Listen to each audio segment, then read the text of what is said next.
Supreme কোর্টের appeal বিভাগ doctor Mohammad ইউনূসের বিরুদ্ধে শ্রম আইনের 5টি মামলা কার্যক্রম বাতিল সংক্রান্ত হাইকোর্টের রায় বহাল রেখেছে। এটি ডক্টর ইউনূসের জন্য একটি গুরুত্বপূর্ণ আইনি জয় হিসেবে বিবেচিত হতে পারে।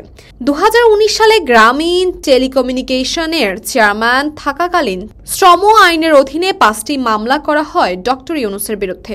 এর আগে 2010 সালে তার বিরুদ্ধে একটি মানহানির মামলা দায়ের করা হয়েছিল।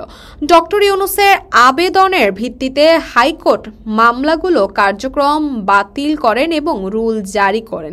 2024 সালে 24শে অক্টোবর হাইকোর্ট বেঞ্চ মামলাগুলো কার্যক্রম বাতিলের রায় দেয়। রাষ্ট্রপক্ষ হাইকোর্টের এই রায়ের বিরুদ্ধে আপিল করেন। 8 ডিসেম্বর রোজ রবিবার আপিল বিভাগ হাইকোর্টের রায় বহাল রেখেছে, অর্থাৎ মামলাগুলো বাতিল বলে গণ্য হয়েছে।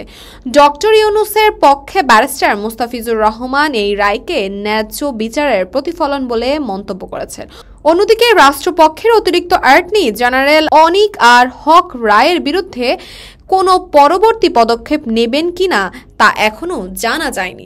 নোবেলজয়ী ডক্টর মোহাম্মদ ইউনূস একজন আন্তর্জাতিক খ্যাতিসম্পন্ন অর্থনীতিবিদ।